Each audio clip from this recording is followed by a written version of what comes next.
ಸಂತೋಷದಿಂದಲೇ ಸ್ವೀಕಾರ ಮಾಡಿದ್ದೇನೆ. ಏನು ಮಾಡಿದಿರಿ ನೀವು? ಉಚ್ಚಿಷ್ಟವನ್ನು ಬಿಟ್ಟವರಿದ್ದೀರಿ. ಬೋತುರುಚಿಷ್ಟವನ್ನು ತನುವಿಂಗೆ ಪೂಸಿಗೊಳೆ ಮದನ ಪಿತನು. ಬೋತುರುಚಿಷ್ಟವನ್ನು ತನುವಿಂಗೆ ಪೂಸಿಗೊಳೆ ಮದನ ಪಿತನು. ಲೇತಲ್ಲವೆನುತ ಪದಕ್ಕೆ ಲೇತಲ್ಲವೆನುತ ಪದಕ್ಕೆ ಒಂದಿನಿದು ಭೂತದಿರೆ ಮುನಿಯಾದಗೆ ಒಂದಿನಿದು ಭೂತದಿರೆ ಮುನಿಯಾದಗೆ ಬೋತುರುಚಿಷ್ಟವನ್ನು ತನುವಿಂಗೆ ಪೂಸಿಕೊಳೆ ಮದನ ಪಿತನು.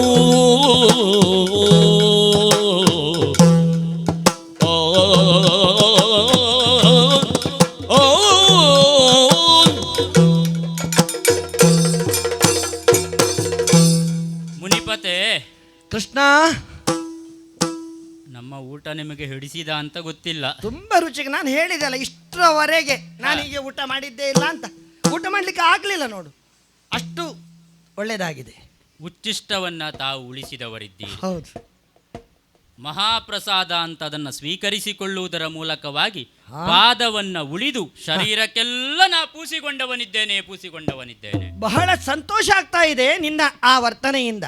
ಯಾಕೆ ಅಂತ ಹೇಳಿದರೆ, ಭೂಸುರೋಚ್ಚಿಷ್ಟ ಅತ್ಯಂತ ಶ್ರೇಷ್ಠ ಎಂಬುದನ್ನು ತಿಳ್ಕೊಂಡು ನಿನ್ನ ಸರ್ವಾಂಗಕ್ಕೆ ಅದನ್ನು ಪೂಸಿಕೊಳ್ಳುವಂತ ವಿಚಾರವನ್ನ ಕಂಡು ನಾನು ಅತ್ಯಂತ ಸಂತೋಷಗೊಂಡೆ.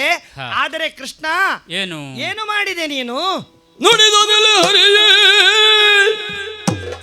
ಎನ್ನ ಎಂಜಲ ಬಿಡದೆ ಪದ ಹೊರತೀಗ ಪೂಸಿದೆ.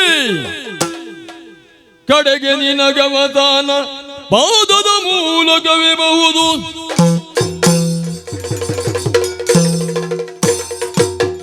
ಎಲೆ ಹರಿಯೇ, ಪವಿತ್ರವಾದಂಥ ಭೂಸುರೋಚ್ಚಿಷ್ಟವನ್ನ ಪರಮ ಪಾವನವಾದಂಥ ನಿನ್ನ ಶರೀರಕ್ಕೆ ಪೂಸಿಕೊಳ್ತಾ ಇದ್ದಾಗ ಅದನ್ನ ಕಂಡು ನಾನು ಸಂತೋಷಪಟ್ಟವ.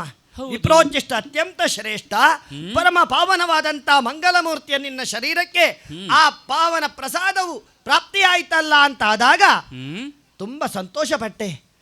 ಆದರೆ ಪರಮ ಪಾವನವಾದಂತಹ ಪ್ರಸಾದ ನಿನ್ನ ಪರಮ ಪಾವನವಾದಂತಹ ಪಾದಗಳಿಗೆ ನೀನು ಪೂಸದೆ ಹೋದೆಯಲ್ಲ ಕೃಷ್ಣ.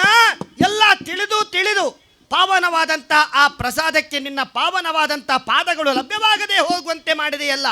ಯಾವ ಪಾವನವಾದಂಥ ಪ್ರಸಾದವು ಆ ಪಾದಪದ್ಮಗಳಿಗೆ ಪ್ರಾಪ್ತಿಯಾಗದೆ ಹೋಯ್ತೋ ಆ ಪಾದಪದ್ಮದ ಮೂಲಕವೇ ನಿನಗೆ ಮರಣ ಬರಲಿ ಕೃಷ್ಣ. ಮುನಿಪತೆ, ಊಟ ಮಾಡಿದ ಕಾಲಕ್ಕೆ ಸಂತೋಷದಲ್ಲೇ ಇದ್ದವರು ಒಮ್ಮಿಂದೊಮ್ಮೆಲೆ ಕ್ರೋಧವನ್ನೇ ತಾಳಿದವರಿದ್ದೀರಿ. ಶಾಂತರಾಗಬೇಕು. ಮುನಿಪತೆ, ಮಹಾಪ್ರಸಾದ ಅಂತ ನಾ ಭಾವಿಸಿದವ. ಹಾಗೆ ನಾನು ಗ್ರಹಿಸಿದೆ.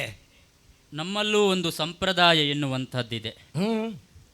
ಗೃಹ ಪ್ರವೇಶವಾಗುವುದಕ್ಕಿಂತ ಪೂರ್ವಭಾವಿಯಾಗಿ ಮನೆ ಎನ್ನುವಂಥದ್ದು ಶುದ್ಧಿಯಾಗಬೇಕು ಅಂತಿದ್ರೆ ಉಚ್ಚಿಷ್ಟ ಎನ್ನುವಂಥದ್ದು ಬೀಳಬೇಕು ಮನೆಗೆ ಅಂತ. ವಿಪ್ರೋಚ್ಚಿಷ್ಟ ಎನ್ನುವಂಥದ್ದು ಒಂದು ಕರ್ಮ ಅಂತ ನಾ ಭಾವಿಸಿದವ. ಅಂದರೆ ಅಷ್ಟು ಪುಣ್ಯವಾದಂತಹ ಕೆಲಸ ಅಥವಾ ಪುಣ್ಯವಾದುದು ವಿಪ್ರೋಚ್ಚಿಷ್ಟ ಎನ್ನುವುದು. ಅದೇ ಭಾವವನ್ನಿರಿಸಿಕೊಂಡೇ ನಿಮ್ಮ ಉಚ್ಚಿಷ್ಟವನ್ನ ನೀವು ಊಟ ಮಾಡಿ ಉಳಿದಂತಹ ಎಂಜಲನ್ನ ನನ್ನ ಶರೀರಕ್ಕೆಲ್ಲ ನಾ ಹಾಕಿಕೊಂಡವ. ಸರಿ, ಪಾದವನ್ನ ಬಿಟ್ಟೆ. ಯಾಕೆ ಪಾದ ಪದ್ಮವನ್ನ ಬಿಟ್ಟೆ? ಪಾದ ಪವಿತ್ರವಾದಂಥ ಪಾದಗಳಲ್ಲವೇ? ನಿಮ್ಮಂಥವರು ಊಟ ಮಾಡಿ ಉಳಿದಂತಹ ಎಂಜಲನ್ನ ಎಲ್ಲೆಲ್ಲೋ ಕಾಡು ಮೇಡುಗಳಲ್ಲಿ ಸಂಚರಿಸಿ ಹಾಳಾಗಿ ಹೋದ ಈ ಪಾದಕ್ಕೆ ನಾ ಪೂಸಿದೆ ಅಂತಾದರೆ ಆ ನಿಮ್ಮ ಎಂಜಲ ಅಪವಿತ್ರವಾಗುವುದಕ್ಕೆ ಸಾಧ್ಯ ಎನ್ನುವ ಹಾಗೆ ಭಾವಿಸಿ ಪಾದವನ್ನು ನಾ ಬಿಟ್ಟೆ. ಎಂಥ ಮಾತನ್ನಾಡ್ತಾ ಇದ್ದಿ ಕೃಷ್ಣ. ಅದಕ್ಕನುಗುಣವಾಗಿಯೇ ಕೋಪದಿಂದ ತಾವು ಶಪಿಸಿದವರಿದ್ದೀರಿ. ಪಾದದ ಮೂಲಕವಾಗಿಯೇ ನಿನಗೆ ಅಂತ್ಯಕಾಲ ಎನ್ನುವಂಥದ್ದು ಸನ್ನಿಹಿತವಾಗಲಿ ಅಂತ. ಮುನಿಗಳೇ, ನೀವು ಆಡಿದ ನುಡಿಗೆ ನನಗೆ ಬೇಸರ ಇಲ್ಲ. ಹಾಗಾದರೆ ಇದರಿಂದ ನಾ ತಿಳಿದುಕೊಳ್ಳಬೇಕಾದುದು ಏನು ಅಂತ ಕೇಳಿದರೆ, ಇಷ್ಟು ಮಾಡುವುದಕ್ಕೆ ನೀವಿಲ್ಲಿಗೆ ಬಂದಿದ್ದೀರಿ ಅಂತ. ಬರುವ ಕಾಲಕ್ಕೆ ನಿಮ್ಮಲ್ಲಿ ಕೇಳಿದೆ ನಾ ಯಾವ ಉದ್ದೇಶ ಸಂಕಲ್ಪಗಳಿದ್ರೆ ಹೇಳಿ ಅಂತ. ಏನು ಇಲ್ಲ, ನಿಮ್ಮನ್ನ ಕಾಣುವುದಕ್ಕೆ ಬಂದದ್ದು ಅಂತ ಆಡಿದಿರಿ. ಹ್ಮ್ ಈಗ ನನಗೆ ಅರ್ಥವಾಗುವುದಕ್ಕೆ ತೊಡಗಿದೆ ಹ್ಮ್. ನೀವು ಬಂದಂತಹ ಉದ್ದೇಶ ಏನು ಅಂತ. ಇನ್ನಾದರೂ ಅದನ್ನು ಹೇಳ್ತೀರಾ? ಸ್ವಾಮಿ ಹಾ. ಕೃಷ್ಣ, ಹ್ಮ್. ನಿನ್ನಲ್ಲಿ ಇನ್ನು ಮುಚ್ಚುಮರೆ ಯಾಕೆ ಸ್ವಾಮಿ? ಅಂದರೆ ನಿನಗೇ ಗೊತ್ತಲ್ಲವೇ, ಹ್ಮ್ ನಿನ್ನ ಸಂಕಲ್ಪ ಇಲ್ಲದೆ ಒಂದು ಹುಲ್ಲು ಕಡ್ಡಿಯಾದರೂ ಅಲುಗಾಡ್ಲಿಕ್ಕೆ ಉಂಟಾ? ಆಡ್ತಾರೆ. ಒಂದು ಹುಲ್ಲಾದರೂ ಚಿಗುರ್ಲಿಕ್ಕೆ ಉಂಟಾ ದೇವರೇ? ಹ್ಮ್. ಎಲ್ಲವೂ ನಾನು ನಿಮಿತ್ತ ಮಾತ್ರ. ಈ ಸಂದರ್ಭದಲ್ಲಿ ನಿನ್ನಿಂದ ಹೊಟ್ಟೆ ತುಂಬ ಊಟ ಮಾಡಿ ಹ್ಮ್. ನಿನಗೆ ಶಪಿಸಬೇಕಾಯ್ತಲ್ಲ ಹೇಳುವಂಥ ವಿಚಾರದಲ್ಲಿ ನನಗೆ ಒಂದಷ್ಟು ವಿಷಾದ ಇದೆ. ವಿಷಾದ ಬೇಡ ಮುನಿಗಳದಕ್ಕೆ. ಆದರೆ ಹಾ. ಇದು ಲೋಕೋತ್ತರವಾದಂಥ ಲೋಕಹಿತವಾದಂಥ ಕಾರ್ಯವನ್ನು ಸಾಧಿಸ್ತದೆ ಅಂತ ಹೇಳುವಂಥ ವಿಚಾರವನ್ನು ಮನಗಂಡಾಗ ಹ್ಮ್. ಒಂದಷ್ಟು ನೆಮ್ಮದಿಯೂ ಕೂಡ ಆಗ್ತದೆ. ಹ್ಮ್. ಆಗಲೇ ನಾನು ಹೇಳಿದ್ದೇನೆ, ಏನು? ಒಂದು ಹಸುವೊಂದು ಕಸಗಡ್ಡಿಗಳನ್ನು ತಿಂದು ಹ್ಮ್. ಇನ್ನೊಬ್ಬರಿಗೆ ಅಮೃತೋಪಮವಾದಂಥ ಹಾಲನ್ನು ಕೊಡುವಂತೆ, ಹ್ಮ್. ಹೊಟ್ಟೆ ತುಂಬ ಊಟ ಮಾಡಿದಂಥ ಆ ದೂರ್ವಾಸ ಹ್ಮ್. ಆ ಊಟವನ್ನಿಕ್ಕಿದಂಥ ಕೃಷ್ಣನಿಗೆ ಶಾಪವನ್ನು ಕೊಟ್ಟ ಹೇಳುವಂಥ ಕೆಟ್ಟ ಮಾತು ನನಗೆ ಬಂದರೂ ಹ್ಮ್. ಒಂದರ್ಥದಲ್ಲಿ ಹ್ಮ್. ಮುಂದಿನ ದಾರಿಯನ್ನು ನಿನಗೆ ಸೂಚಿಸುವುದಕ್ಕೋಸ್ಕರ ಬಂದವ ಸ್ವಾಮಿ. ಇದರಿಂದ ನಾ ತಿಳಿದುಕೊಂಡದ್ದು ಹೇಗೆ ಬಲ್ಲಿರ? ಏನು? ನಾನು ಮಾಡಿದ ಅತಿಥಿ ಸತ್ಕಾರವನ್ನು ಸ್ವೀಕರಿಸಿದಂತಹ ನೀವುಗಳು ನನಗೊಂದು ವಿಧವಾದಂತಹ ಅನುಗ್ರಹ ಪೂರ್ವಕವಾದಂತಹ ಪ್ರಸಾದವನ್ನೇ ಕೊಟ್ಟಿದ್ದೀರಿ ಅಂತ ನಾ ಭಾವಿಸ್ತೇನೆ. ಮೇಲ್ನೋಟಕ್ಕೆ ಇದೊಂದು ಶಾಪವಾಗಿ ಕಂಡ್ರೂ ಹ್ಮ್. ಅದು ಅನುಗ್ರಹವೇ ಸರಿ. ಸರಿ. ಯಾಕೆ ಅಂತ ಹೇಳಿದರೆ ಸ್ವಾಮಿ, ಹ್ಮ್. ಈ ಜಗತ್ತಿನ ಉದ್ಧಾರಕ್ಕೋಸ್ಕರ, ಹ್ಮ್. ಭೂಭಾರ ಹರಣಕ್ಕೋಸ್ಕರ ಹ್ಮ್. ದೇವಾದಿ ದೇವತೆಗಳ ಭೂಮಿ ದೇವಿಯ ಪ್ರಾರ್ಥನೆಯಂತೆ ಧರೆಗಿಳಿ ಬಂದವನಲ್ಲವೇ ಸ್ವಾಮಿ? ಹ್ಮ್. ಧರೆಗಿಳಿದು ಬಂದ ಮೇಲೆ ಕೃಷ್ಣಾವತಾರಿಯಾಗಿ ಏನೆಲ್ಲ ಕಾರ್ಯಗಳನ್ನು ನೀನು ಸಾಧಿಸಬೇಕು ಹ್ಮ್. ಅದನ್ನೆಲ್ಲವನ್ನು ಸಾಧಿಸಿದವನಿದ್ದಿ. ಹ್ಮ್. ಯಾವ ರೀತಿ ಒಬ್ಬಾತ ನಟನೊಬ್ಬ ಅತ್ಯಂತ ಯಶಸ್ವಿಯಾಗಿ ನಟನೆಯಲ್ಲಿ ತೊಡಗಿಕೊಂಡು ಹ್ಮ್. ತನ್ನ ಪಾತ್ರದ ಔಚಿತ್ಯವು ಮುಗಿದ ಮೇಲೆ ನೇಪಥ್ಯವನ್ನು ಯಾವ ರೀತಿ ಅವನು ಸೇರಬೇಕು, ಹಾ. ಅದೇ ರೀತಿ ಈ ರಂಗಕ್ಕೆ ಬಂದಂಥ ನೀನು ಸಾಧಿಸಿದಂಥ ಕಾರ್ಯಗಳನ್ನೆಲ್ಲ ಪೂರೈಸಿದ ನಂತರ ಇನ್ನು ಮೂಲಸ್ಥಾನವನ್ನು ನೀನು ಸೇರಬೇಡವೇ?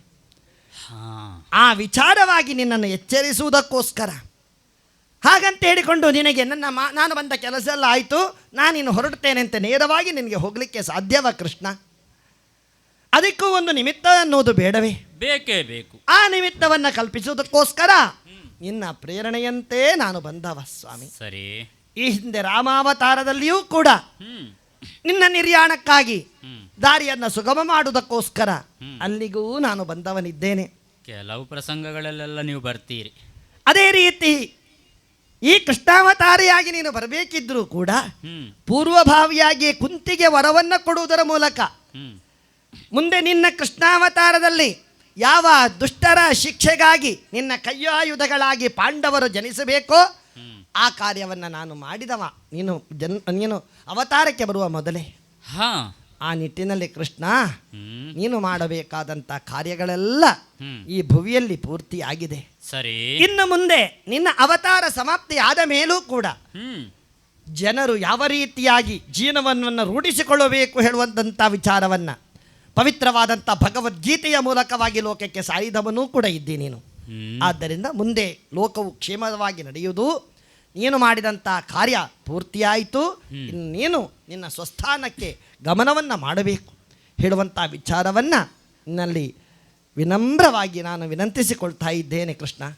ಮುನಿಗಳೇ, ಎಚ್ಚರಿಕೆಯ ನುಡಿಗಳನ್ನಾಡುವುದಕ್ಕೋಸ್ಕರವಾಗಿಯೇ ನೀವು ಬಂದಿದ್ದೀರಿ ಅಂತಾಯಿತು. ಯಾವನೇ ವ್ಯಕ್ತಿಯೇ ಆದರೂ ಕೂಡ ಹ್ಮ್. ಕಾಲನ ಗತಿಗೆ ಒಳಗಾಗಬೇಕಲ್ಲವೇ? ಕಾಲನ ಕರೆಯ ಗಂಟೆಯನ್ನು ಒತ್ತುವುದಕ್ಕೋಸ್ಕರವೇ ನಾನು ಬಂದವ. ಭುವಿಯ ಗುಣ ಯಾವುದು ಅಂತ ಕೇಳಿದರೆ ಅಂಟಿಕೊಳ್ಳುವಿಕೆ. ಹೌದು. ಈ ಭುವಿಗೆ ಬಂದಂತಹ ವ್ಯಕ್ತಿ ಅದಕ್ಕೆ ಅನುಗುಣವಾಗಿ ಅದರ ಗುಣದ ಮೂಲಕವಾಗಿಯೇ ಇನ್ನಷ್ಟು ಕೂಡ ಈ ಭೂಲೋಕದಲ್ಲಿ ಇರಬೇಕು ಅಂತ ಭಾವಿಸ್ತಾನೆ. ಆದರೆ ಯಾವತ್ತೂ ಕೂಡ ಹುಟ್ಟಿ ಬಂದವ ಜಾತಸ್ಯ ಮರಣಂ ಧ್ರುವಂ ಅಲ್ಲವೇ? ಅವ ಅತ್ತ ಕಡೆಗೆ ಗಮಿಸಬೇಕು ಅಂತಿದ್ರೆ ಒಂದು ನಿಮಿತ್ತ ಎನ್ನುವುದು ಬೇಕಾಗುತ್ತದೆ. ಹೌದು. ಅದನ್ನು ಸೂಚಿಸುವುದಕ್ಕಾಗಿ ನೀವು ಬಂದಿದ್ದೀರಿ ಅಂತಾದರೆ ಮತ್ತೊಮ್ಮೆ ಪ್ರಣಾಮಪೂರ್ವಕವಾಗಿ ನಿಮಗೆ ಕೃತಜ್ಞತೆಗಳನ್ನು ಸಲ್ಲಿಸ್ತಾ ಇದ್ದೇನೆ. ನಿನ್ನ ಕೃತಜ್ಞತೆಗಳನ್ನು ಸ್ವೀಕರಿಸ್ತಾ ಹಾ. ನಾನು ಬಂದಂತ ಕಾರ್ಯ ಪೂರ್ತಿಯಾಯಿತು ಎಂಬುದಾಗಿ ತಿಳಿದು ನಾನು ಹೊರಡಲೇ ಆಗಲಿಲ್ಲ. ಹಾ ಅತಿಥಿಯಾದವನನ್ನು ಕಳುಹಿಸಿಕೊಡಬೇಕಾದುದು ಗೃಹಸ್ಥನಾದವನ ಧರ್ಮ. ಸರಿ, ನೀವೇ ಹೋಗಿ ಅಂತ ಹೇಳುವ ಕ್ರಮ ಇಲ್ಲ ನಮ್ಮಲ್ಲಿ. ಹಾ. ನಾವಾಗಿ ಮನೆಯ ಹೊರಬಾಗಿಲಿಗೆ ಬಂದು ಹಾ ಆ ಹೊರಬಾಗಿಲಲ್ಲಿ ನಿಂತುಕೊಂಡು ಇನ್ನೊಮ್ಮೆ ಕಾಣುವ ಎನ್ನುವಂತಹ ಮಾತನ್ನಾಡುವುದರ ಮೂಲಕವಾಗಿ ಅತಿಥಿಯನ್ನು ಸತ್ಕರಿಸಿ ಬೀಳ್ಕೊಡುವುದು ನಮ್ಮ ಸಂಪ್ರದಾಯ. ನಿಮ್ಮ ಜೊತೆಯಲ್ಲೇ ನಾ ಮನೆಯ ಹೊರಬಾಗಿಲಿಗೆ ಕೃಷ್ಣ ಬಂದವನಿದ್ದೆ. ಕೃಷ್ಣ ನಾನು ಬಂದ ಉದ್ದೇಶ ಪೂರ್ತಿ ಆಯ್ತು. ಸರಿ, ನಾನು ಬಂದದ್ದೇ ಅದಕ್ಕೆ, ಯಾವುದಕ್ಕೆ? ಈ ಮನೆಯಿಂದ ನಿನ್ನನ್ನು ಹೊರಡಿಸಲಿಕ್ಕೆ. ಓಹೋ, ಇನ್ನು ಮುಂದೆ ನೀನು ಹೊರಟು ಆಯ್ತು, ನಾವು ನೋಡೋಣ ಈ ಮನೆಯಲ್ಲೆಲ್ಲ ಆ ನಿಮ್ಮ ಮನೆಯಲ್ಲಿ ಭೇಟಿ ಇನ್ನೇನಿದ್ರು ಆ ಅಲ್ಲಿ. ಮನೆಯಲ್ಲಿ. ಸರಿ,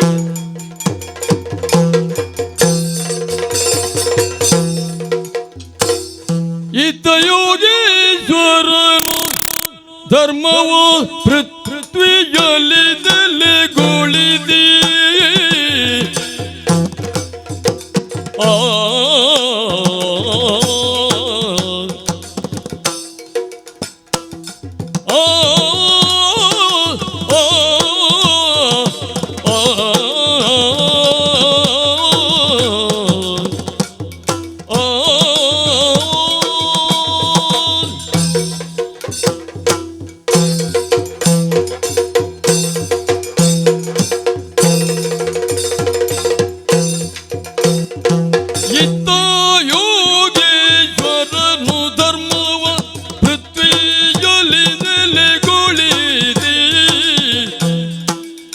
ಮಾನದ ಗತ್ತಿಯಲಿ ಮಾನದ ಭಿತ್ತಿಯಲ್ಲಿ ಮೂಡಿದಿರೆ ಮುಂದಣ ಚಿತ್ರಗಳನ್ನು ಮಾನದ ಭಿತ್ತಿಯಲ್ಲಿ ಮೂಡಿದಿರೆ ಮುಂದಣ ಚಿತ್ರಗಳನ್ನು ಇತ್ತ ಯೋಗೀಶ್ವರನು ಧರ್ಮವ ಪೃಥ್ವಿಯಲ್ಲಿ ನೆಲೆಗೊಳಿದಿ ಆ ಆ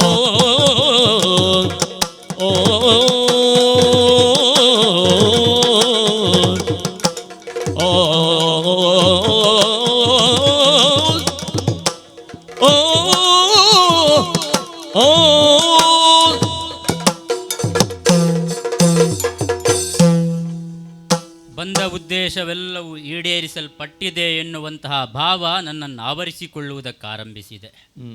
ಇನ್ನೇನಿದ್ರೂ ಕೂಡ ಯೋಗಮಾಯೆಯ ಮೂಲಕವಾಗಿ ಯೋಗೇಶ್ವರನಾಗಿಯೇ ಇರುವುದೇ ಒಳ್ಳೆಯದು ಅಂತ ಮನಸ್ಸಾಡುವುದಕ್ಕೆ ತೊಡಗಿದೆ.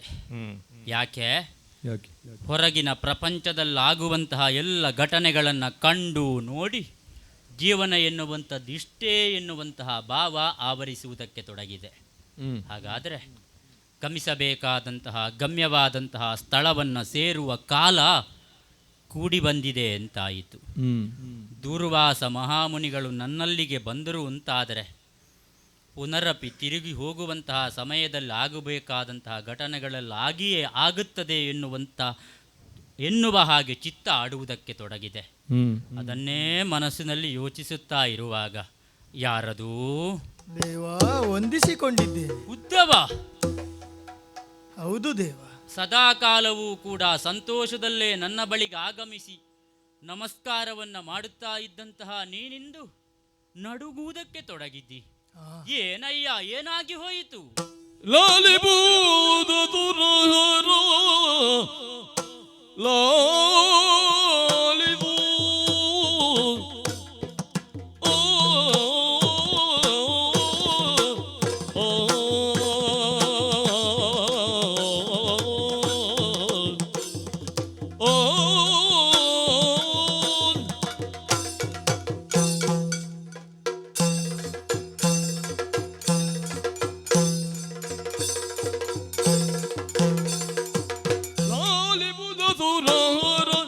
ಬೇಡ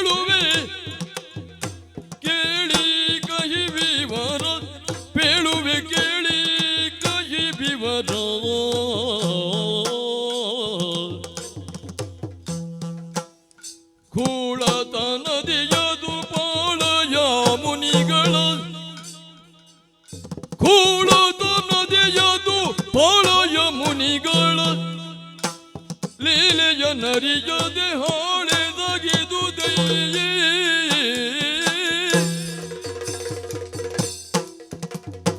ಲಾಲಿಪುದ ಸುರಹರ ಪೇಳುವೆ ಕೇಳು ಈ ಕಹಿ ವಿವರ, ಈ ಕಹಿ ವಿವರ. ಕೂಳದ ನದಿಯದು ಪಾಳಯ ಮುನಿಗಳ ಲೀಲೆಯ ನರಿಯದೆ ಹಾಳೆ ತೆಗೆದುದೇ. ಲಾಲಿಪುದ ಸುರಹರ ಪೇಳುವೆ ಕೇಳಿ ಕಹಿ ವಿವರ, ಲಾಲಿತು ಅತುರಹರ. ಆ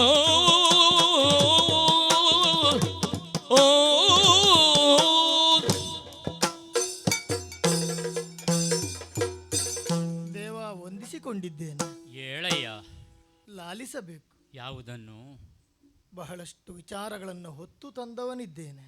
ಹೌದೇ? ಆದರೆ ಯಾವ ರೀತಿ ಅದನ್ನು ನಿಮ್ಮ ಮುಂದೆ ಹೇಳಬೇಕು ಅನ್ನುವಂತಹ ಭಾವನೆ, ಯಾವ ಭಾವನೆಯಲ್ಲಿ ಹೇಳಬೇಕು ಅನ್ನುವುದು ನನಗೆ ಅರ್ಥವಾಗುತ್ತಾ ಇಲ್ಲ. ನಿನ್ನನ್ನು ಕಾಣುವಾಗಲೇ ಯಾವುದೋ ಒಂದು ವಿಧವಾದಂತಹ ಸಂಕಷ್ಟ ನಮಗೆದುರಾಗಿದೆ ಅಂತ ತಿಳಿಯುವುದಕ್ಕೆ ಸಾಧ್ಯವಾಗುತ್ತೆ. ಹೌದು ದೇವ. ನಾಲಗೆ ತಡವರಿಸ್ತಾ ಇದೆ. ಹೌದು. ಆಡಬೇಕು ಆಡಬೇಕು ಎನ್ನುವ ಹಾಗೆ ಮನಸ್ಸಿನಲ್ಲಿದ್ದರೆ ಯಾವ ರೀತಿಯಾಗಿ ಆಡಬೇಕು ಎನ್ನುವ ಹಾಗೆ ನಿನಗೆ ಗೊತ್ತಾಗುತ್ತಾ ಇಲ್ಲ ಅಂತ ನಿನ್ನನ್ನು ಕಾಣುವಾಗ ತಿಳಿಯುವುದಕ್ಕೆ ಸಾಧ್ಯವಾಗುತ್ತೆ. ನಿಮ್ಮಲ್ಲಿ ಅದನ್ನು ಯಾವ ರೀತಿ ಹೇಳಬೇಕು ಅನ್ನುವುದೇ ದಿಕ್ಕು ತೋಚದಾಗಿದೆ. ನನ್ನಲ್ಲಿರುವಂತಹ ಎಲ್ಲ ವಿಚಾರಗಳನ್ನು ಕೂಡ ನಿನಗೆ ತಿಳಿಸಿಕೊಡುವುದರ ಮೂಲಕವಾಗಿ ನಾಳಿನ ಪ್ರಪಂಚದಲ್ಲಿ ಭಕ್ತಿ ಮಾರ್ಗ ಎನ್ನುವಂಥದ್ದು ಸಾರಬೇಕು ಅಂತ ನಿನಗಾಡಿದವ, ಅದನ್ನು ಸ್ವೀಕರಿಸಿದವ ನೀನಿದ್ದಿ. ಅಂತಹ ಅದನ್ನೆಲ್ಲ ಕೇಳಿಕೊಂಡರೂ ಕೂಡ ಈ ಕಾಲಕ್ಕಾಗುವಾಗ ನಡುಗುತ್ತಾ ಇಲ್ಲಿಯ ತನಕ ಬಂದವನಿದ್ದಿ. ಹೌದು ದೇವ. ಯಾವುದೇ ವಿಧವಾದಂತಹ ಬೇಸರ ಸಂಕೋಚವನ್ನಿಟ್ಟುಕೊಳ್ಳಬೇಡ. ಯಾವುದನ್ನು ಆಡಬೇಕು ಅಂತ ನೀ ಬಂದಿದ್ದೀಯೋ ಅದೆಲ್ಲವನ್ನು ಆಡಿಬಿಡು ದೇವ. ನಮ್ಮ ಈ ಯದುವಂಶದವರನ್ನೆಲ್ಲರನ್ನೂ ಒಂದುಗೂಡಿಸಿ ಇಂದು ಈ ಪ್ರಪಂಚದಲ್ಲಿ ನಮಗೊಂದು ಮಾನ್ಯತೆಯನ್ನು ಕೊಟ್ಟವರು ನೀವಿಬ್ಬರು. 4 ಮಂದಿಗಳ ನಮ್ಮನ್ನು ಆಡುವುದಕ್ಕೆ ತೊಡಗಿದ್ದಾರೆ, ನಾವೆಲ್ಲ ಯಾದವರು ಅಂತ. ಹೌದು. ಸುಸಂಸ್ಕೃತರನ್ನಾಗಿ ಮಾಡಿದಂತಹ ನೀವು ಇಂದು ನಮ್ಮನ್ನು, ನಮ್ಮವರನ್ನೆಲ್ಲ ನೋಡುವಾಗ ಎಲ್ಲೋ ಒಂದು ರೀತಿಯ ವಿಚಿತ್ರ ರೀತಿ ಕಾಣುತ್ತಾ ಉಂಟು. ನಮ್ಮ ಯಾದವ ವಂಶ ವಿಮುಖವಾಗಿ ಚಲಿಸಲು ಪ್ರಾರಂಭವಾಗಿದೆಯೋ ಅನ್ನುವಂತಹ ರೀತಿಯ ವಿಚಾರಗಳು ನಡೆಯುತ್ತಾ ಉಂಟು ದೇವ. ಯಾಕೆ ಒಗಟು ಉದ್ದವ? ಸರಿಯಾಗಿ ಬಿಡಿಸಿ ಹೇಳು. ಇಂದು ಗುರು ಹಿರಿಯರಿಗೆ ನಮ್ಮಲ್ಲಿ ಮಾನ್ಯತೆ ಇಲ್ಲದಾಗಿದೆ. ಋಷಿ ಮುನಿಗಳಿಗೆ ಗೌರವವಿಲ್ಲದಾಗಿದೆ ನಮ್ಮಲ್ಲೋ. ಹೌದು. ಹೇಗೆ? ಈ ರೀತಿ ಇದುವರೆಗೆ ಸಂಭವಿಸಿದ್ದಿಲ್ಲ. ನೀವು ಯಾವ ಸಂದರ್ಭದಲ್ಲಿ ನಮ್ಮನ್ನು ಮುನ್ನಡೆಸಲು ಪ್ರಾರಂಭ ಮಾಡಿದರೋ ಅಂದಿನಿಂದ ಇಂದಿನವರೆಗೆ ನಮ್ಮ ಯದುವಂಶದಲ್ಲಿ ಈ ರೀತಿ ನಡೆದದ್ದಿಲ್ಲ. ಈ ದ್ವಾರಕೆಯಲ್ಲಿ ಈ ರೀತಿ ಸಂಭವಿಸಿದ್ದಿಲ್ಲ. ಅಂತಹ ಒಂದು ವರ್ತನೆಗಳು ನಮ್ಮವರಲ್ಲಿ ಮೂಡತೊಡಗಿದೆ. ಆದ್ದರಿಂದ ನನಗೆ ಯಾಕೋ ಮುಂದಿನ ಭವಿಷ್ಯವನ್ನು ನೋಡುವಾಗ, ಅದರ ಬಗ್ಗೆ ಚಿಂತನೆಯನ್ನು ಮಾಡುವಾಗ ಎಲ್ಲೋ ವಿಕೋಪಕ್ಕೆ ಹೋಗುತ್ತಿದೆಯೋ, ಅಲ್ಲೋ ಇನ್ನು ಯಾವುದೋ ಒಂದು ವಿಷಮ ಪರಿಸ್ಥಿತಿಯನ್ನು ಎದುರಿಸುವಂತಹ ದಿನಗಳು ಹತ್ತಿರ ಇದೆಯೋ ಎನ್ನುವಂತಹ ರೀತಿಯಲ್ಲಿ ಭಾವನೆಗಳು ನನ್ನಲ್ಲಿ ಮೂಡುತ್ತಾ ಇದೆ ದೇವ. ಆದ್ದರಿಂದ ನಾನು ಓಡೋಡಿ ಬಂದವನಿದ್ದೇನೆ. ಅದಕ್ಕೆ ಪೂರಕವಾಗಿ ಒಂದು ಘಟನೆಯೂ ನಡೆದಿದೆ. ಎಲ್ಲಿ? ಆ ಋಷಿ ಪುಂಗವರೊಡನೆ ಆದ್ಯದ ವಿಷಮದ ನುಡಿಗಳನೇ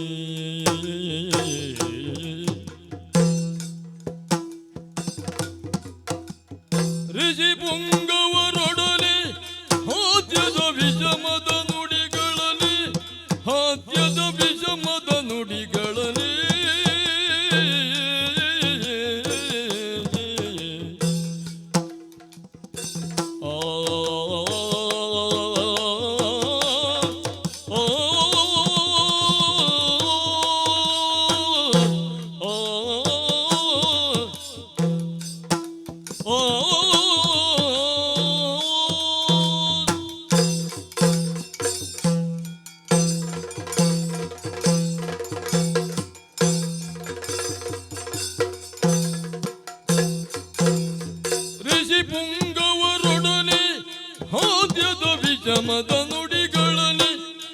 ಹಾಸ್ಯದ ವಿಷಮದ ನುಡಿಗಳನೇ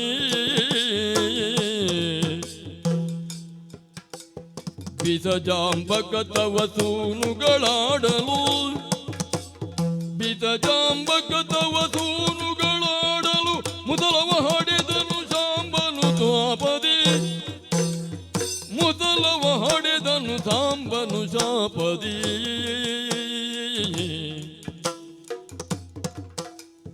ಬಿಸಜಾಂಬಕ ತವ ಸೂನುಗಳಾಡಲು ಮೊದಲವ ಹಾಡಿದನು ಸಾಂಬನು ಶಾಪದಿ ಋಷಿ ಪುಂಗವರೊಡನೆ ಹಾಸ್ಯದ ವಿಷಮದ ನುಡಿಗಳನೆ ಹಾಸ್ಯದ ವಿಷಮದ ನುಡಿಗಳನೆ ಬಿಸಜಾಂಬಕ ತವ ತೂನುಗಳಾಡಲು ಮೊದಲವ ಪಡೆದನು ಮೊದಲವ ಹೊಡೆದನು ಸಾಂಬನು ಶಾಪದಿ ಲಾಲಿಪುದು ಅದುರಹರ ಹೇಳುವೆ ಕೇಳಿ ಕೈ ವಿವರ ಆ ಆ ಆ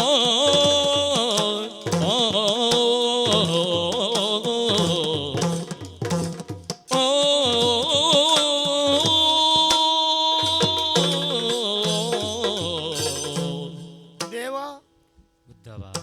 ಋಷಿ ಮುನಿಗಳು ಹ್ಮ್ ಈ ದ್ವಾರಕೆಗೆ ಬರುವುದು ಹೊಸದೇನಲ್ಲ. ಕಾಣುವುದಕ್ಕೋಸ್ಕರವಾಗಿ ದಿವ್ಯ ದರ್ಶನವಾಗಬೇಕು ಎನ್ನುವ ಭಾವವನ್ನಿರಿಸಿಕೊಂಡು ಬರುವವರಿದ್ದಾರೆ. ಈ ಹಿಂದೆಯೂ ಅನೇಕ ಸಲ ಬಂದವರಿದ್ದಾರೆ. ಹ್ಮ್ ಅವರಿಂದ ನಾವು ಆಶೀರ್ವಾದವನ್ನು ಪಡೆದವರೂ ಇದ್ದೇವೆ. ಹೌದು ತಾನೇ. ಆದರೆ ಇತ್ತೀಚೆಗಿನ ದಿನದಲ್ಲಿ ನಿನ್ನನ್ನೇ ನೋಡಲೋಸುಗ ಬಂದಂತಹ ದೂರ್ವಾಸ ಮುನಿಗಳು ಮತ್ತು ಅವರ ಗಡಣ ಹ್ಮ್ ಅವರೊಂದಿಗೆ ನಮ್ಮವರು ನಡೆದುಕೊಂಡಂತಹ ರೀತಿ ತುಂಬ ವಿಚಿತ್ರವಾಗಿತ್ತು ದೇವ. ಏನು ಮಾಡಿದರು? ನಮ್ಮವರು ಹ್ಮ್ ಮಾಡಬಾರದನ್ನ ಕುಡಿಯಬಾರದನ್ನ ಕುಡಿದು ಮಾಡಬಾರದನ್ನ ಮಾಡುವಂತಹ ಭರದಲ್ಲಿ ಹಾ ಆ ಋಷಿ ವರೇಣ್ಯರ ಶಕ್ತಿ ಏನುಂಟು, ಹಾ ಅವರ ಪಾರಲೌಕಿಕ ಶಕ್ತಿ ಏನುಂಟು ಅನ್ನುವಂತಹ ಪರೀಕ್ಷೆ ಮಾಡಬೇಕು ಅನ್ನುವಂತಹ ಉದ್ದೇಶದಿಂದ ಹ್ಮ್ ನಮ್ಮವರೆಲ್ಲ ಸೇರಿಕೊಂಡು ನಿನ್ನ ಮಗ ಸಾಂಬ ಸಾಂಬ ಅವನಿಗೆ ಗರ್ಭಿಣಿಯ ವೇಷವನ್ನು ತೊಟ್ಟು ಹೌದೇ ಅವರ ಮುಂದೆ ನಿಲ್ಲಿಸಿದರಯ್ಯ. ಪರಿಣಾಮ ಆ ಮುನಿಗಳು ಹಾ ಅವರು ಅದನ್ನು ತಿಳಿದವರು ಹ್ಮ್ ಕುಪಿತಗೊಂಡರು. ಹೌದೇ ಕುಪಿತಗೊಂಡು ಹಾ ಆ ಸಾಂಬನಿಗೆ ಸಾಂಬನು ಮುಸಲವಂತೆ ಜನ್ಮ ನೀಡಲಿದ್ದಾನೆ ಅನ್ನುವಂತಹ ಶಾಪವನ್ನು ಕೊಟ್ಟರು. ಮುನಿಗಳು ಆ ರೀತಿಯಾದಂತಹ ನುಡಿಗಳನ್ನಾಡಿದರೆ ಮುಸಲಕ್ಕೆ ಜನ್ಮವೆತ್ತಲಿದ್ದಾನೆ ಅಂತ. ಅಷ್ಟು ಮಾತ್ರ ಅಲ್ಲ, ಮತ್ತೆ ಆ ಮುಸಲದಿಂದಲೇ ನಿಮ್ಮ ಯದುವಂಶ ಸರ್ವನಾಶವಾಗಲಿದೆ ಅನ್ನುವುದನ್ನು ನಾವು ಹೇಳಿದರೆ. ಶಿವ ಶಿವ ಕೇಳಿ ಗರ್ಗಜ ನುಡಿಗಳನ್ನು ಕೇಳಿ ಕರ್ಕಶ ನುಡಿಗಳನ್ನು ಶ್ರೀಲೋಲನೆಂದನು ಪುತ್ರ ವಿರಹದ ಶೂಲೆಯಲಿ ಗಾಂಧಾರಿ ಇತ್ತಿಯ ಶಾಪ ಫಲವೈತೆ ಪುತ್ರ ವಿರಹದ ಶೂಲೆಯಲಿ ಗಾಂಧಾರಿ ಇತ್ತಿಯ ಶಾಪ ಫಲವೈತೆ ಬಾಳಲಿಖಿತವ ತೊಡೆವೆನೇ ಬಾಳಲಿಖಿತವ ತೊಡೆವೆನೆ ಬರ ಹೇಳು ಯದುಗಳ ನೆನಲು ಬರ ಹೇಳು ಯದುಗಳ ನೆನಲು ಕರೆದನು ಹಾಳು ಮತಿಗಳ ಕೃಷ್ಣ ಸನ್ನಿಧಿಗಾಗಲುದ್ದವನು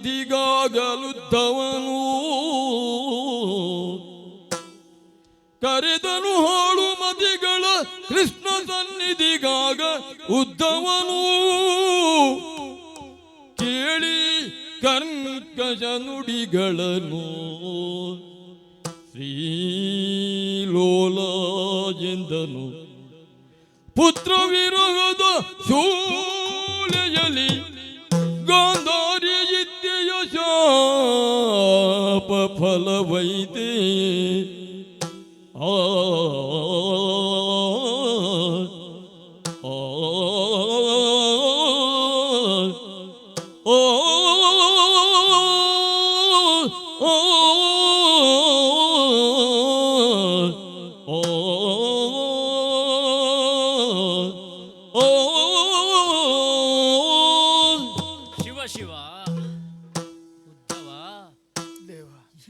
ಆ ನುಡಿಗಳನ್ನ ನೀನು ಆಡುವುದಕ್ಕೆ ತೊಡಗಿದಿ. ನಮ್ಮವರು ಈ ರೀತಿಯಾಗಿ ಮಾಡಿದರೆ ಹೌದು, ಸಂಸ್ಕಾರವಂತರಾಗಿರಬೇಕು ಯಾದವರು ಎನ್ನುವುದಕ್ಕೋಸ್ಕರವಾಗಿ ವಿದ್ಯೆಗಳನ್ನೆಲ್ಲ ಕಲಿಸಿಕೊಟ್ಟವರು ನಾವಿದ್ದೇವೆ. ಅನಾಗರಿಕರಾಗಬಾರದು. ನಾಗರಿಕರಾಗಿ ಜೀವನವನ್ನು ಸಾಗಿಸಿಕೊಡಬೇಕು ಎನ್ನುವಂತಹ ದೃಷ್ಟಿಯಿಂದ ಬೇಕಾದಂತಹ ವಿದ್ಯೆಗಳನ್ನೆಲ್ಲ ಕಲಿಸಿಕೊಟ್ರೆ ಪರಮಪಾವನರಾದಂತಹ ಮುನಿಗಳನ್ನೇ ಹೀಯಾಳಿಸುವುದರ ಮೂಲಕವಾಗಿ ತಮಾಷೆಗಾಗಿ ಆದರೂ ಅವರಲ್ಲಿ ಈ ರೀತಿಯಾಗಿ ಪ್ರಶ್ನೆಯನ್ನಾಡುವುದಕ್ಕೆ ತೊಡಗಿದರೆ ಯಾದವರು. ಹೌದು, ಮುನಿ ಶಾಪ ಯಾವ ಕಾಲಕ್ಕಾದರೂ ಹುಸಿಯಾಗುವುದಕ್ಕುಂಟೆ ಉದ್ದವ. ತ್ರಿಕಾಲ ಜ್ಞಾನಿಗಳಿದ್ದಾರೆ, ದುರ್ವಾಸ ಮಹಾಮುನಿಗಳು. ಹಿಂದೆ ಆಗಿ ಹೋದ, ಪ್ರಸ್ತುತ ನಡೆಯುವ, ಮುಂದಾಗಬಹುದಾದಂತಹ ಎಲ್ಲ ಘಟನೆಗಳನ್ನು ಕೂಡ ತಿಳಿಯುವುದಕ್ಕೆ ಸಮರ್ಥರಿದ್ದಾರೆ ಮುನಿಗಳು ಎನ್ನುವುದನ್ನು ಅರಿಯದೇ ಆಡಿದರೆ ನನ್ನ ಮಗನಾದ ಸಾಂಬನಿಗೆ ಗರ್ಭಿಣಿ ಸ್ತ್ರೀ ವೇಷವನ್ನು ತೊಡಿಸಿಕೊಡುವುದರ ಮೂಲಕವಾಗಿ ಇವ ಯಾವುದನ್ನ ಹೆರುತ್ತಾನೆ ಅಂತ ಕೇಳುವುದಕ್ಕೆ ಆರಂಭಿಸಿದರೆ ಕೋಪಗೊಂಡಂತಹ ಮುನಿಗಳು ಶಪಿಸಿದರು. ಏನಾಡಿದರು ಅವರು? ಮುಸಲವನ್ನ ಹೆರುತ್ತಾನೆ ಎನ್ನುವುದಾಗಿ. ಕೇವಲ ಮುಸಲವನ್ನ ಹೆರುವುದು ಮಾತ್ರವಲ್ಲ, ಮುಸಲದ ಮೂಲಕವಾಗಿ ಯದುವಂಶವೇ ನಾಶ, ಯದುಗಳ ನಾಶವಾಗುತ್ತದೆ ಎನ್ನುವ ಹಾಗೆ ಅವರು ಆಡಿಬಿಟ್ರಲ್ಲ. ತ್ರಿಮೂರ್ತಿಗಳಿಂದಲೂ ಪರಿಹಾರವೇ ಇಲ್ಲದಾಗಲಿ. ಅಲ್ಲ ಅಲ್ಲ, ಕೇವಲ ಅವರು ನಿಮಿತ್ತ ಮಾತ್ರ. ಇದಕ್ಕೆ ಕಾರಣ ಏನು ಬಲ್ಲೆಯ? ಯಾವುದು? ಇಂದಿಗೆ 36 ವರ್ಷಗಳಿಗಿಂತ ಮೊದಲು ತನ್ನ ಮಕ್ಕಳಾದಂತಹ ಕೌರವರೆಲ್ಲರೂ ಮಡಿದಂತಹ ದೃಶ್ಯವನ್ನ ಕಂಡಂತಹ ಸಮಯದಲ್ಲಿ ನನ್ನ ಮಕ್ಕಳೆಲ್ಲ ನಾಶಕ್ಕೆ ಕಾರಣ ಯಾರು ಎನ್ನುವ ಹಾಗೆ ಆಲೋಚಿಸಿದರೆ ಕೃಷ್ಣ ಎನ್ನುವುದನ್ನು ತಿಳಿದಂತಹ ಮಾತೆಯಾದ ಗಾಂಧಾರಿ ದೇವಿ ನನಗೊಂದು ಶಾಪವನ್ನ ಕೊಟ್ಟಿದ್ಲು. ಹೌದೇ? ನನ್ನ ಮಕ್ಕಳು ಯಾವ ರೀತಿಯಾಗಿ ನನ್ನ ಕಣ್ಣ ಮುಂಭಾಗದಲ್ಲಿ ಸಾಯುವ ದೃಶ್ಯವನ್ನ ನಾನು ನೋಡಿದೆನೋ ಅಥವಾ ಆ ನೋವನ್ನು ಅನುಭವಿಸಿದೆನೋ ಅದೇ ನೋವು ನೀನು ಕೂಡ ಅನುಭವಿಸಬೇಕು ಅಂತ ಗಾಂಧಾರಿ ಆಡಿದ ಮಾತು. ಹೌದು, ಪತಿವ್ರತ ಸ್ತ್ರೀಯಾದಂತಹ ಗಾಂಧಾರಿ ದೇವಿ ಆಡಿದ ನುಡಿ ಯಾವ ಕಾಲಕ್ಕಾದರೂ ಹುಸಿಯಾಗುವುದಕ್ಕುಂಟೆ ಹೇಳು? ಖಂಡಿತವಾಗಿಯೂ ಇಲ್ಲ. ನಮ್ಮವರು ಮಾಡಬಾರದ ಅನ್ಯಾಯವನ್ನೇ ಮಾಡಿದವರಿದ್ದಾರೆ. ಉದ್ದವ ದೇವ, ಕಾಲ ಮಿಂಚಿ ಹೋಗಲಿಲ್ಲ. ಯಾದವರೆಲ್ಲ ಎಲ್ಲಿದ್ದಾರೆ? ಎಲ್ಲ ಅವರವರ ಕಾರ್ಯಗಳನ್ನು ಮಾಡಿಕೊಂಡು ಮಾಡಬಾರದನ್ನೇ ಮಾಡಿಕೊಂಡಿದ್ದಾರೆ ದೇವ. ಇನ್ನೂ ಅವರು ಮಾಡಬಾರದ ಕೆಲಸಗಳನ್ನು ಮಾಡುವುದಕ್ಕೆ ಮುಂದುವರಿಯಬಾರದು. ಆದಷ್ಟು ಶೀಘ್ರವಾಗಿ ಎಲ್ಲೆಲ್ಲಿ ನಮ್ಮವರೆಲ್ಲ ಕಾಣುವುದಕ್ಕೆ ಸಿಗುತ್ತಾರೋ ಅಲ್ಲಿಗೆ ಹೋಗಿ ಅವರನ್ನೆಲ್ಲ ಇತ್ತ ಕಡೆಗೆ ಬರುವುದಕ್ಕೆ ಹೇಳು. ಹಾಗೆ ಆಗಲಿ. ಉದ್ದವ ಹೇಳಿದ ಮಾತುಗಳನ್ನು ಕೇಳುತ್ತಾ ಯಾದವರೆಲ್ಲ ಇಲ್ಲಿಯ ತನಕ ಬಂದವರಿದ್ದಾರೆ. ಅವರಲ್ಲೇ ಆಡಬೇಕಾಗುತ್ತದೆ. ಯಾದವರೇ, ಹಡೆದವನಾಗೆಯ ತಿಕ್ಕಿ ಜೋಣಿಸಿಯೇ, ಹಡೆದವನಾಗೆಯ ತಿಕ್ಕಿ ಜೋಣಿಸಿ ಜಲದಿಗೆ ತೆಯಿರಿ ಆದುದಾಗಲಿ,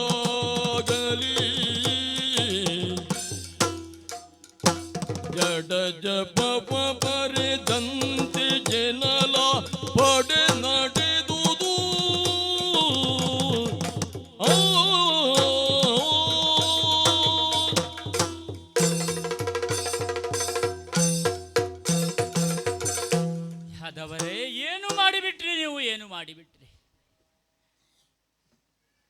ಒಳ್ಳೆಯ ಸಂಸ್ಕಾರವನ್ನು ಪಡೆದುಕೊಳ್ಳುವುದರ ಮೂಲಕವಾಗಿ ನಾವೂ ಕೂಡ ಪ್ರಪಂಚದಲ್ಲಿ ಕಾಣಿಸಿಕೊಳ್ಳಬೇಕು ಎನ್ನುವಂತಹ ದೃಷ್ಟಿಯಿಂದಲೇ ನಿಮಗೆಲ್ಲ ಬೇಕಾದಂತಹ ವ್ಯವಸ್ಥೆಯನ್ನು ಮಾಡಿಕೊಳ್ಳುತ್ತಾ ಯಾದವರಾದಂತಹ ನಾವು ಅಳಿದರೂ ಕೂಡ ನಾವು ಮಾಡಿದ ಒಳ್ಳೆಯ ಕೆಲಸ ನಾಳಿನ ಪ್ರಪಂಚದಲ್ಲಿ ಉಳಿಬೇಕು ಅಂತ ಬಯಸಿ ನಿಮ್ಮನ್ನು ಸಂಸ್ಕಾರವಂತರನ್ನಾಗಿಸಿದೆವು ನಾವು.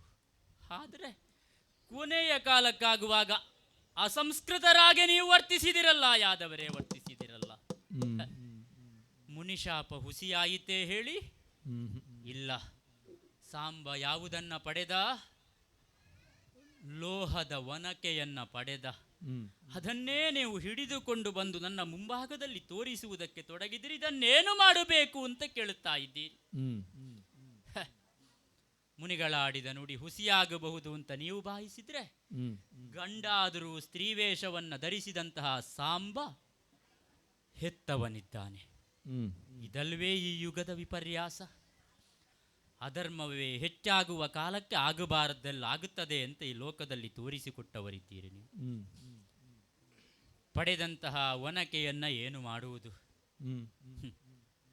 ಹೌದು, ಅದು ನಿಮ್ಮಲ್ಲೇ ಇದ್ರೆ ಅವನತಿ ಎನ್ನುವಂಥದ್ದಾಗುತ್ತದೆ. ನೀವೆಲ್ಲರೂ ಇಲ್ಲಿರುವುದು ಸರಿಯಲ್ಲ. ಮಾಡಿದ ಪಾಪಗಳನ್ನೆಲ್ಲ ಕಳೆಯಬೇಕು ಅಂತಿದ್ರೆ ತೀರ್ಥಕ್ಷೇತ್ರ ಸಂದರ್ಶನ ಮಾಡಬೇಕು. ಇಲ್ಲೇ ಸನಿಹದಲ್ಲಿ ಪ್ರಭಾಸ ಕ್ಷೇತ್ರವಿದೆ. ಪಾಪಗಳನ್ನೆಲ್ಲ ಪರಿಹರಿಸುವಂತಹ ಪ್ರಭಾಸ ಕ್ಷೇತ್ರಕ್ಕೆ ನೀವು ಹೋಗಿ ಈ ಹಡೆದಂತಹ ಒನಕೆಯನ್ನ ತಿಕ್ಕಿ ತಿಕ್ಕಿ ಚೂರ್ಣಿಸಿ ಆ ಸಮುದ್ರದಲ್ಲಿ ಬಿಸಾಡಿ ಮುಂದೇನಾಗುತ್ತದೋ ಎನ್ನುವುದನ್ನು ಆ ಬಳಿಕ ನೋಡೋಣ. ಕೇವಲ ಮದ್ಯವ್ಯಸನಿಗಳಾಗುವುದರ ಮೂಲಕವಾಗಿ ಅದನ್ನು ಕುಡಿದು ಇನ್ನುಳಿದ ಕಾಲವನ್ನು ನೀವು ಕಳೆಯುವುದು ಸರಿಯಲ್ಲ. ತೀರ್ಥಕ್ಷೇತ್ರಗಳನ್ನು ಸಂದರ್ಶಿಸುವುದರ ಮೂಲಕವಾಗಿ ಪಾಪವನ್ನೆಲ್ಲ ಪರಿಹರಿಸಿಕೊಳ್ಳುತ್ತಾ ಎಷ್ಟು ಸಮಯ ಆಯುಷ್ಯ ಉಂಟೋ ಅಷ್ಟರವರೆಗೆ ಒಳ್ಳೆಯದನ್ನು ಮಾಡುವುದಕ್ಕೆ ಬಯಸಿ ಅಂತ ಆಡಿ ಯಾದವರನ್ನೆಲ್ಲ ಕಳುಹಿಸಿಕೊಟ್ಟವನಿದ್ದೇನೆ. ನಾವು ಇಲ್ಲಿ ಇರುವುದು ಸರಿಯಲ್ಲ ಎನ್ನುವುದನ್ನು ಬಗೆದಂತಹ ನಾನು, ನನ್ನ ಅಣ್ಣನಾದಂತಹ ಬಲರಾಮನು ಪ್ರಭಾಸ ಕ್ಷೇತ್ರಕ್ಕೆ ಹೋದವರಿದ್ದೇವೆ. ನಡೆದೇ ಹೋಯಿತಲ್ಲ ವಿಪರ್ಯಾಸ ಎನ್ನುವುದು. ಮುನಿ ಶಾಪ ಎನ್ನುವಂಥದ್ದು ನಮಗೆಲ್ಲರಿಗೂ ತಟ್ಟುವುದಕ್ಕಾರಂಭಿಸಿತು. ಚೂರ್ಣಿಸಿ ಬಿಟ್ಟಂತಹ ಆ ಒನಕೆ ಎನ್ನುವಂಥದ್ದನ್ನು ಸಮುದ್ರದಲ್ಲಿ ಬಿಸಾಡಿದರೂ ಕೂಡ ಅದರ ಅವಶೇಷದ ಮೂಲಕವಾಗಿ ಸಮುದ್ರದ ದಡೆಗಳಲ್ಲಿ ಜೊಂಡು ಹುಲ್ಲುಗಳು ಬೆಳೆಯುವುದಕ್ಕಾರಂಭಿಸಿತು. ಅದೇ ಏರಕನಾಮಕವಾದಂತಹ ಜೊಂಡು ಹುಲ್ಲುಗಳನ್ನು ಹಿಡಿದುಕೊಂಡು ಪರಸ್ಪರ ಕಾದಾಟವನ್ನು ಮಾಡುತ್ತಾ ನಮ್ಮಂತ ಯಾದವರೆಲ್ಲ ಹೊಡೆದಾಡುವುದಕ್ಕಾರಂಭಿಸಿದ್ರು. ಸಾತ್ಯಕಿಯೋ, ಕೃತವರ್ಮನು, ಸುಚ್ಯೋತಿಯೋ ಮೊದಲಾದವರೆಲ್ಲರೂ ಕೂಡ ಪರಸ್ಪರವಾಗಿ ಅವರವರನ್ನೇ ಅವಹೇಳನ ಮಾಡುವುದರ ಮೂಲಕವಾಗಿ ಹುಲ್ಲುಗಳನ್ನು ಪರಸ್ಪರ ಕೈಯಲ್ಲಿ ಹಿಡಿದುಕೊಂಡು ಹೊಡೆದಾಟವನ್ನು ಮಾಡುತ್ತಾ ಅಸುನೀಗಿ ಬಿಟ್ಟರಲ್ಲ. ಮುನಿಶಾಪ ಎನ್ನುವಂಥದ್ದು ಸತ್ಯವಾಗಿಯೇ ಹೋಯಿತು. ನಾವು ಎಷ್ಟೇ ಪ್ರಯತ್ನ ಪಟ್ಟರೂ ಕೂಡ ಯಾದವರನ್ನು ಉಳಿಸಿಕೊಳ್ಳುವುದಕ್ಕೆ ನಮಗಾಗದೆ ಹೋಯಿತು. ಇದನ್ನೆಲ್ಲ ನೋಡಿ ಇನ್ನೂ ಇಲ್ಲೇ ಇರುವುದು ಸರಿಯಲ್ಲ. ನಮ್ಮ ಅವಸಾನದ ಕಾಲ ಎನ್ನುವಂಥದ್ದು ಸನ್ನಿಹಿತವಾಗಿದೆ ಅಂತ ಸ್ಪಷ್ಟವಾಗುತ್ತದೆ. ಇದೇ ಯಾದವರ ಜೊತೆಯಲ್ಲಿ ಹೊಡೆದಾಟವನ್ನು ಮಾಡುತ್ತಾ ಇದ್ದ ನಮ್ಮ ಅಣ್ಣ ಇಂದಿನ ದಿವಸಕ್ಕಾಗುವಾಗ ಕಾಣುತ್ತಾ ಇಲ್ಲ. ಯಾದವರ ಜೊತೆಯಲ್ಲಿ ಅವ ಅಸುನೀಗಿರ್ಲಿಕ್ಕಿಲ್ಲ. ಇದನ್ನೆಲ್ಲ ಕಂಡು ಅವ ಮರುಕ ಹುಟ್ಟಿ ಎಲ್ಲಿಗೋ ಹೋಗಿರಲೂಬಹುದು. ದ್ವಾರಕೆಗೆ ಹೋಗಿದ್ದಾನೋ ಅಂತ ಕೇಳಿದ್ರೆ ಉಳಿದ ಯಾದವರು ಆಡುತ್ತಾರೆ, ಕಾಣುತ್ತಾ ಇಲ್ಲ ಎನ್ನುವ ಹಾಗೆ. ಹೌದು, ಹಾಗಾದ್ರೆ ಎಲ್ಲಿರಬಹುದು? ಹೌದು, ನನ್ನಷ್ಟಕ್ಕೆ ಆಲೋಚಿಸುವುದು ಯಾಕೆ? ಸ್ವಲ್ಪ ಪ್ರಭಾಸ ಕ್ಷೇತ್ರದಿಂದ ಹೊರಬಂದು ಅಣ್ಣನನ್ನು ಹುಡುಕುವ ಪ್ರಯತ್ನ ಮಾಡ್ತೇನೆ.